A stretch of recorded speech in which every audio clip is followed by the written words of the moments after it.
Bonjour tout le monde, chers élèves, étudiants, étudiantes. Dans cette capsule, nous allons étudier le chapitre concernant les amortissements comptables. Dans une première partie, on va donc voir au niveau des généralités la définition pour dire que l'amortissement est la constatation comptable à la fin d'exercice d'une diminution de la valeur de l'immobilisation. Évidemment, cette perte de valeur est due à un certain nombre de facteurs, tels que l'usure, c'est-à-dire l'utilisation de l'immobilisation, le changement technologique, c'est-à-dire le dépassement technologique, et même le facteur temps. Alors, nous allons étudier après l'intérêt de l'amortissement, le pourquoi pour l'entreprise ou bien pour l'entrepreneur. Alors, sur le plan comptable, il permet de corriger la valeur de l'immobilisation afin qu'il apparaisse pour une valeur plus proche de la valeur réelle. Aussi, il permet d'étaler le coût d'acquisition ou de production sur la durée probable d'utilisation pour transmettre donc la valeur de l'immobilisation aux différentes charges prises par l'entreprise pour son opération de production. Aussi, il constitue une réserve, c'est-à-dire une épargne pour l'entreprise pour le renouvellement de ses immobilisations moyen d'autofinancement pour le renouvellement des immobilisations qui sont totalement amorties. Aussi, il permet de réduire les impôts car l'amortissement constitue une charge. Alors maintenant, nous allons enchaîner sur les immobilisations qui sont amortissables. Alors, les éléments de l'actif immobilisé qui sont amortissables sont les suivantes. On a les immobilisations en non-valeur qui appartiennent à la rubrique 21, telles que les frais préliminaires, les charges à répartir sur plusieurs exercices. On a aussi les immobilisations incorporables qui ne sont pas touchables, c'est la rubrique 22 du plan comptable, telles que les brevets, les recherches et développement. Et on a les immobilisations corporelles de la rubrique 23, telles que les constructions, les matériels et outillages, matériels de transport, mobilier de bureau, toutes les immobilisations qui sont donc touchables, palpables et tangibles. Alors, comme remarque, chers étudiants, les immobilisations qui ne se déprécient pas avec l'usage ou le temps ne sont pas amortissables. C'est le cas évidemment du fonds commercial, des terrains et des immobilisations financières. Surtout que pour le fonds commercial, sa valeur, il ne cesse d'augmenter, mais il varie avec la conjoncture, avec le temps. Pour les titres de participation tels que les actions, on sait bien que leur valeur augmente et diminue en fonction de la bourse des valeurs, à savoir du marché financier. Alors après, on va s'enchaîner sur comment calculer cette diminution de valeur annuellement. Alors, on va voir donc le calcul des amortissements. Alors, on va voir tout d'abord un premier mode ou bien une première méthode qu'on appelle l'amortissement constant aux linéaire, qui consiste à répartir la valeur d'entrée ou la valeur d'origine de manière égale sur le nombre d'années d'utilisation, de manière à ce que la dotation de la première année soit égale à la deuxième et ainsi de suite. Alors, on va maintenant s'intéresser à un certain nombre de termes utilisés dans notre chapitre, à savoir les amortissements comptables, pour ne pas les confondre avec ce qu'on appelle l'amortissement dans le domaine physique et aussi l'amortissement financier d'un capital qui est emprunté. Alors, on va donc s'attarder à la valeur d'origine, appelée aussi la valeur d'entrée. Alors là, c'est la base de calcul de l'amortissement qui peut être le coût d'acquisition pour les immobilisations achetées ou le coût de production pour les immobilisations produites par l'entreprise pour elle-même. Alors, ce coût d'acquisition hors taxe, du moment où on n'inclut pas la TVA parce qu'elle est récupérable, n'est pas supportée par l'entreprise, il est égal au prix d'achat hors taxe plus les frais accessoires d'achat. Alors, ces frais accessoires d'achat qui sont nécessaires à l'acquisition de l'immobilisation, tels que les frais de transport, les frais d'installation, les frais de la douane, l'assurance et les frais d'essayage et de montage. On s'intéressera après à la durée de vie probable qui constitue le nombre d'années d'utilisation de l'immobilisation dans la mesure où ce matériel, après un certain nombre d'années, il doit être renouvelé, donc il va plus être efficace, donc il faut donc le changer pour que l'entreprise soit compétitive. Alors, tel que notre plan comptable, notre droit comptable précise la durée du matériel de transport à une durée de 5 ans, les constructions, c'est-à-dire les bâtiments ou les immeubles, leur durée elle est de 10 ans à 25 ans, que pour les immeubles, les constructions administratives, c'est 25 ans, pour les constructions ou les bâtiments industriels, c'est 10 ans. Pour le matériel informatique, c'est une durée de 6 ans et 8 mois. Alors maintenant, nous allons calculer l'annuité ou bien la dotation annuelle. Alors, elle représente le montant de la dépréciation annuelle subie par l'immobilisation. Elle correspond à la perte de valeur calculée annuellement à la fin de chaque exercice. Alors, pour calculer donc la dotation, on doit déterminer le taux d'amortissement qui correspond au pourcentage de la dépréciation annuelle. Alors, le taux, il est donné par la formule suivante, T égale 100 sur N, c'est-à-dire c'est le fait de répartir de manière égale la valeur sur le nombre d'années d'utilisation. Ou bien, on a 100 fois 12 sur le nombre des mois, N en mois, si N est exprimé en années et en mois, comme on a vu pour le matériel informatique, 6 ans et 8 mois. Alors maintenant, on va voir un petit exemple concernant la durée. Pour une durée de 20 ans, donc on vous demande de calculer le taux d'amortissement qui correspond à chaque durée de vie. Pour une durée de 20 ans, on va mettre T égale 100 sur N est égal à 100 sur 20, ce qui nous donne une valeur de 5%. Ainsi de suite pour 10 ans, ce qui nous donne une valeur de 10%. Alors attention, chers étudiants, pour une durée de 5 ans et 4 mois, il faut donc travailler par la formule des mois, ce qui nous donne 100 fois 12 sur 5 fois 12, plus 4, ce qui nous donne un résultat de 18,75%. Ainsi de suite pour une durée de 6 ans et 8 mois, ce qui nous donne un résultat par application numérique à 15%. Alors, juste après, je calcule donc l'annuité d'amortissement qui est donnée par la formule suivante, simple, élémentaire, la valeur d'origine sur le nombre de la durée de vie, c'est-à-dire le nombre d'années d'utilisation du matériel. Alors, notre formule pratique, chers étudiants, qu'on utilise, A égale l'annuité, égale la valeur d'origine fois T sur 100 fois N sur 12, qui ne peut dépasser 12 mois, ou bien la formule pratique, c'est la valeur d'origine fois le taux fois N sur 1200. Avec N, c'est le nombre de mois passés par l'immobilisation durant l'exercice de calcul, c'est-à-dire qui change d'un exercice à un autre. Alors maintenant, chers étudiants, on va s'intéresser à ce qu'on appelle le cumul d'amortissement et à la valeur nette d'amortissement. Alors, le cumul d'amortissement, il correspond à la somme des amortissements pratiqués depuis la date d'entrée du matériel jusqu'à la date de calcul, c'est-à-dire la date d'inventaire. Alors, donc, on aura un axe de temps dans une date qu'on appelle la date d'entrée et une date extrême qu'on appelle la date de calcul, et dans laquelle on va énumérer donc le nombre de mois pour chaque exercice comptable. Donc, pour le premier, on a N1, pour le deuxième N2, pour le troisième c'est N3, et ainsi de suite jusqu'à la date jusqu'à l'année de calcul. Alors donc on aura donc N, la durée, le nombre de mois, c'est N1 plus N2 plus N3, et ainsi de suite, etc.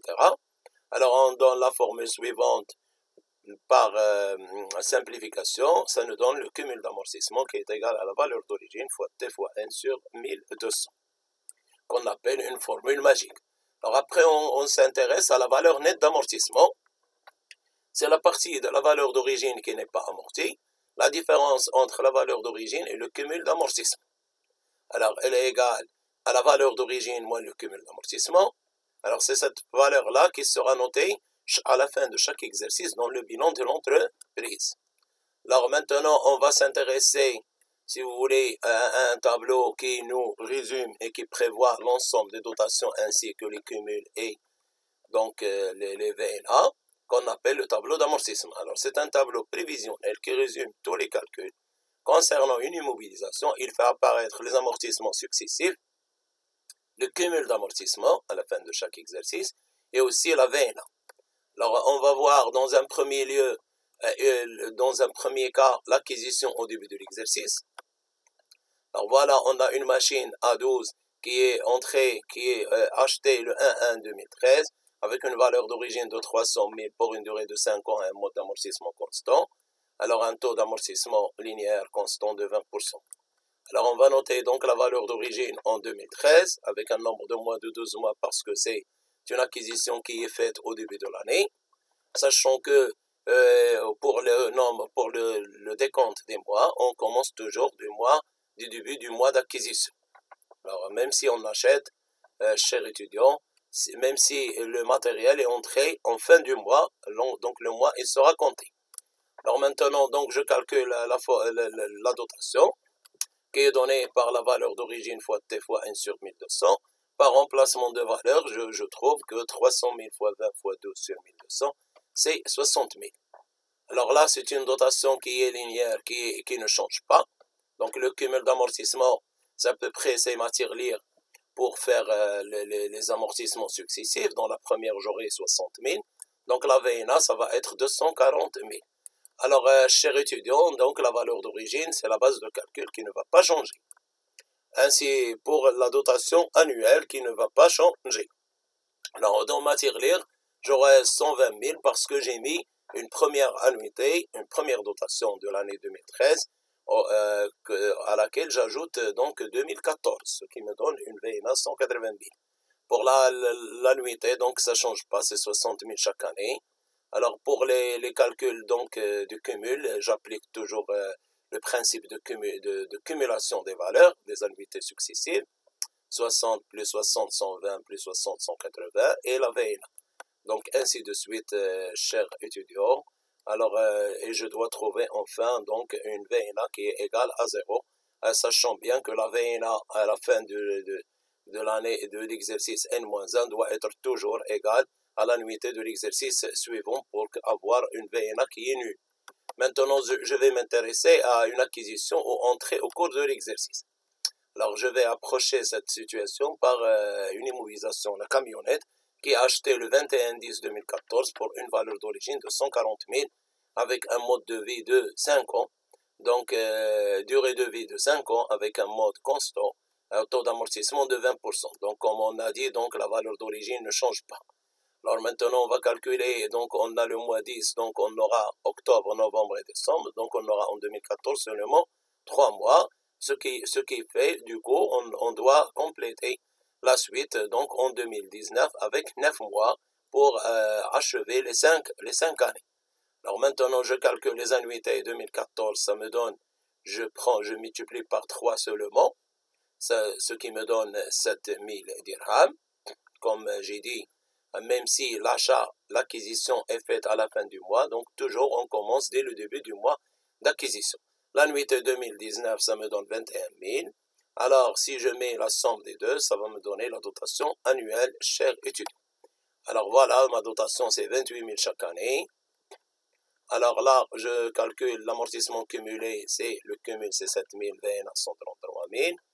Et ainsi de suite. Donc, à chaque fois, je rajoute l'annuité suivante et ainsi de suite pour chercher ma VNA, enfin que je dois trouver une VNA qui est nulle. Alors maintenant, chers étudiants, on va entamer une remarque qui concerne un cas particulier qu'on appelle les immobilisations non-valeurs, on va le voir. Alors comme je viens de dire, si l'acquisition est faite en cours de l'exercice, la première annuité est calculée prorata temporis, c'est-à-dire proportionnellement au nombre de mois, comme on a vu, entre la date d'acquisition ou de mise en service et la clôture de l'exercice. On a multiplié par 3 pour la première annuité 2014 et la dernière par 9 mois. Alors, donc la dernière annuité doit être le complément de la première pour obtenir la VNA égale 0. C'est le cas de 21 000 avec 7 000. Alors maintenant, le cas particulier, chers étudiants, c'est les immobilisations non-valeurs. Alors on va le rapprocher par un exemple. Une entreprise a engagé les frais de constitution le 25/4/2019 pour une valeur de 30 000 dirhams amortis sur 5 ans.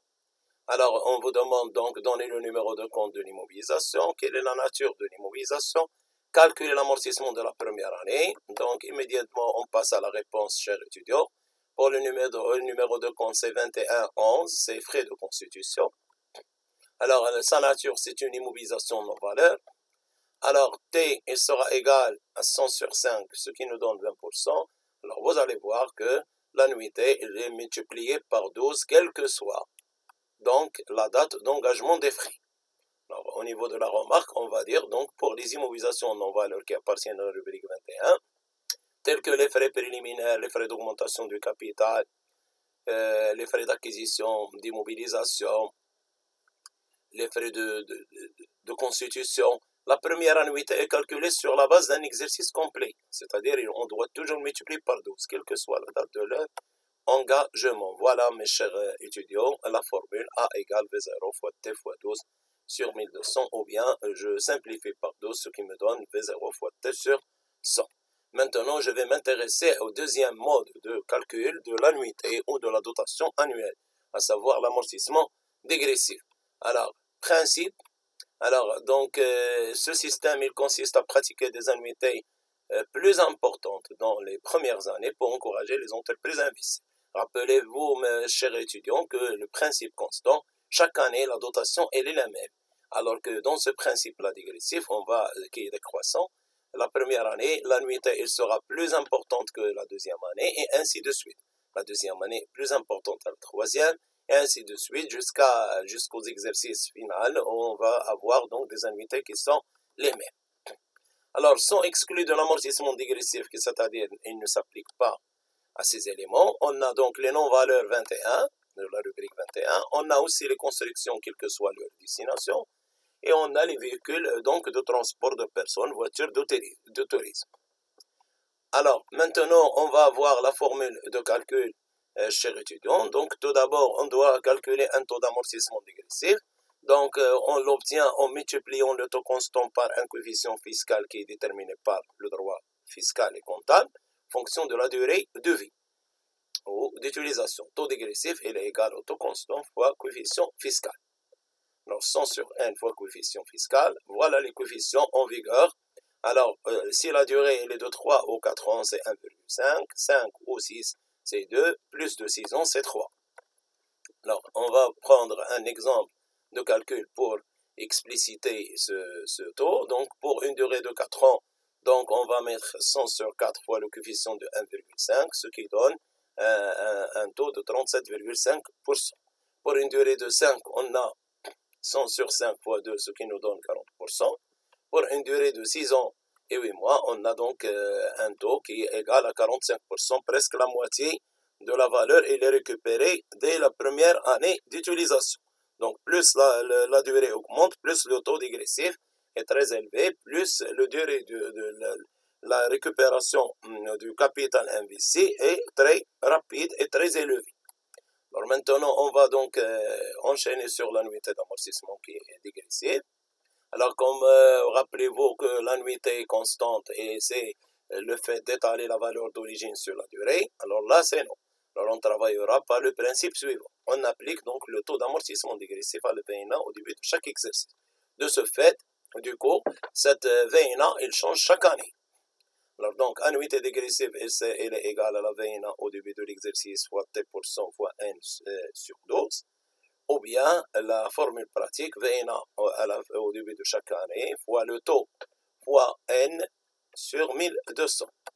Alors maintenant, on va s'intéresser au plan d'amortissement comme on a vu pour le mode constant. Alors on va s'intéresser à l'acquisition au début de l'exercice. Alors on prend l'exemple, supposons que la machine qui a amorti selon le système dégressif, notre machine A12, on sait bien qu'elle est achetée le 1-1-2013 pour une durée de vie de 5 ans, donc un taux dégressif de 40 et une valeur d'origine de 300 000.